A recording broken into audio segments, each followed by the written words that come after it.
Good morning, good afternoon, good evening, YouTubers. This is Jerry Diamond with How to Get Out of Babylon and a Flat Earth Homeland.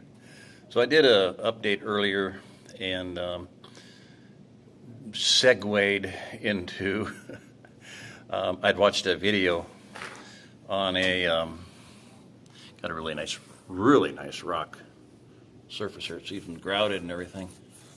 This all could be phony stone and aircrete insulation. But this is a nice job, beautiful job. All different sizes. By the way, you can get molds to make those. You can make your own. You can make molds. You can get whatever rocks you want and make molds, but you can buy molds. And I have some coming, so I'm going to use them on my aircrete training. I'm not going to hold this phone up because I am flipping tired, and I've been making arrangements here for some physical therapy, so. All right, so I did the video update and then segued into the flat earth thing. So the video was on a channel called Death to the Globe. That does look kind of stupid there. And it was about the phenomenon one time a year in Australia where they call it Stairway to the Moon, where the reflection of the moonlight as it rises over the surface of the water, sets, rises, makes no difference. That it makes a stairway to the moon. It looks like steppy stairs caused by the waves, over the surface of the ocean. Now, here's the point is that, because I made another video, I'll just leave it up. I'll just make this 1 and 2. Maybe 1, 2, 3 with the intro, with the update and whatnot. The problem with the scenario is, and you've seen this you're think in your mind of how many times you've seen and start watching for these, a still lake surface, or fairly still, it can be wavy, but sun's rising or sun setting, moon's rising or moon setting, and you see the light. If you're standing on the shore, you can see the light come all the way to your feet. You can see pictures, videos. You can see this in movies. Romantic scene where you can ruin the romance of the scene by saying, "Hey, that proves that the Earth is flat." So, and the reason it does is because if the Earth were a globe, it doesn't matter how big it is. I don't care. That's one of the things they say. Well, it's really big. You can't see the curvature.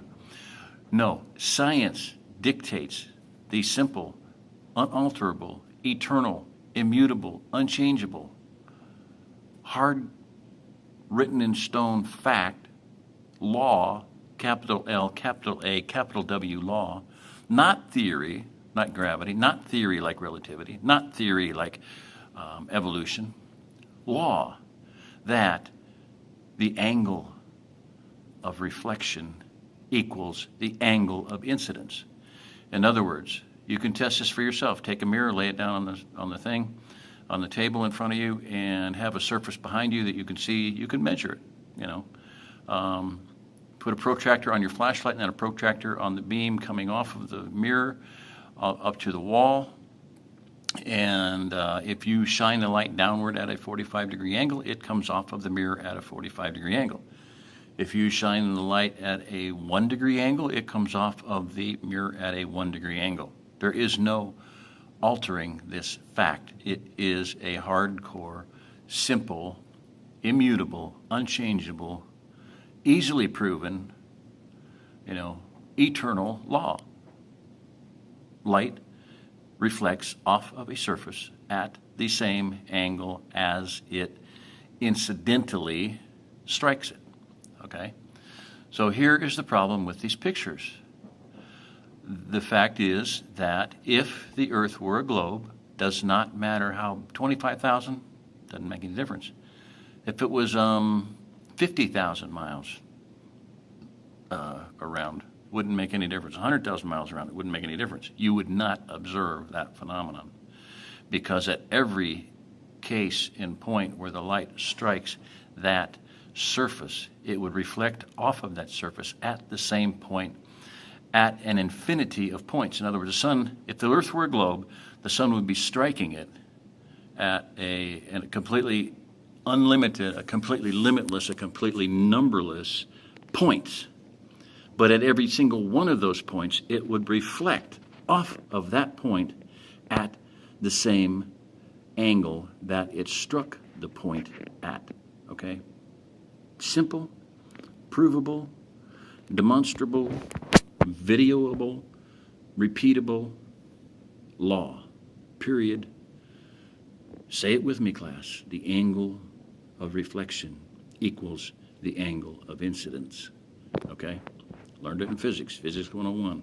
Real simple. Science ignores it. Science says it's not true. Well, that's what I'm saying. This is so interesting because this video channel is titled Globe is Dead. And I get on there and I start writing. I'm watching this video, and he's talking about how close the moon is. This shows how close the moon is, and I'm like, okay, fine.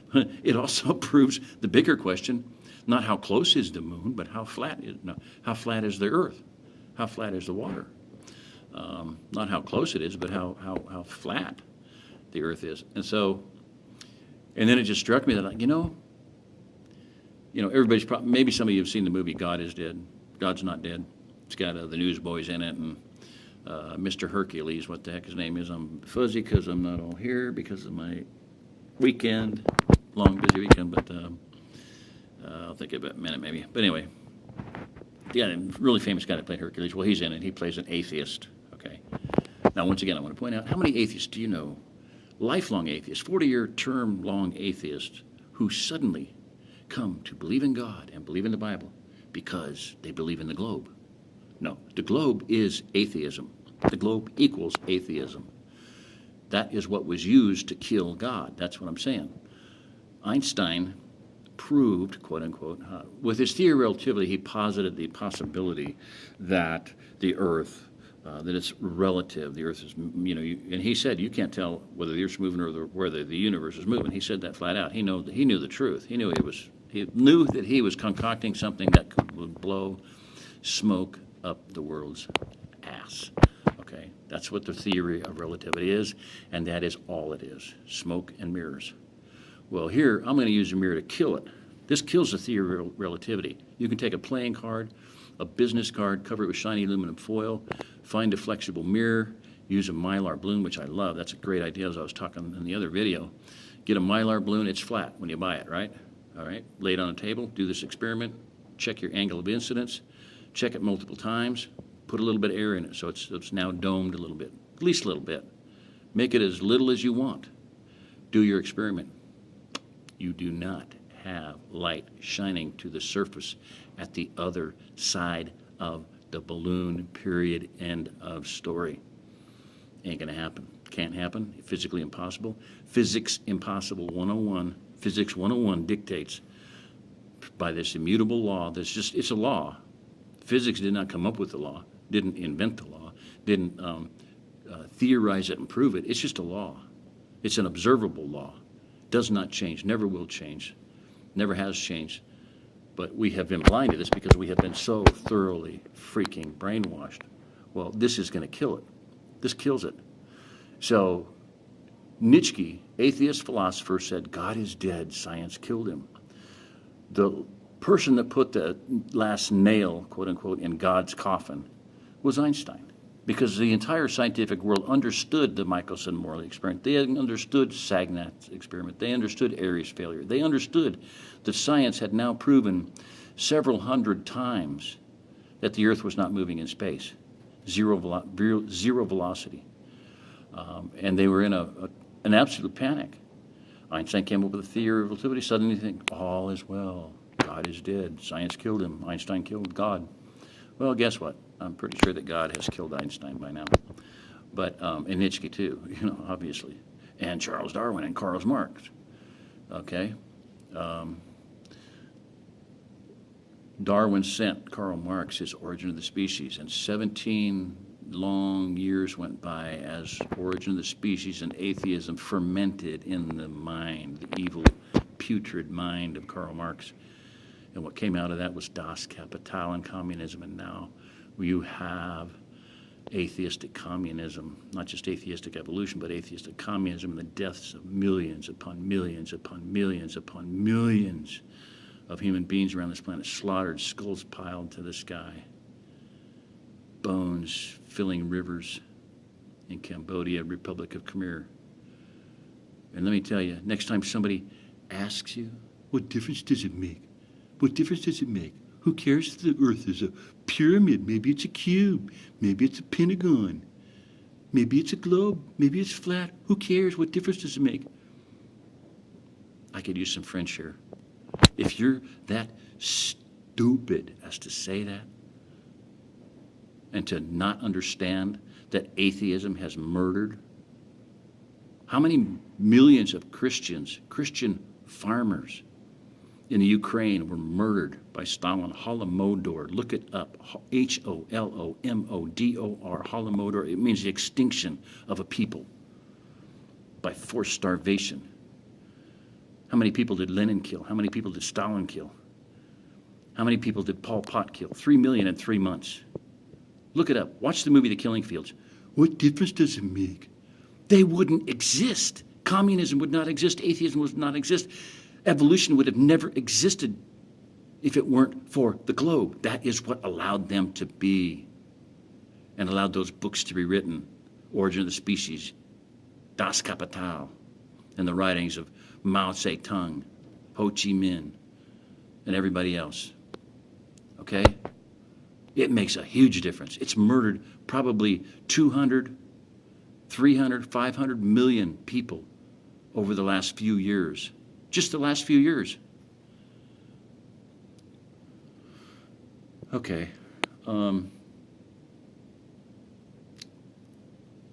So you do that experiment, show it to people, measure, make your measurements, actually do it.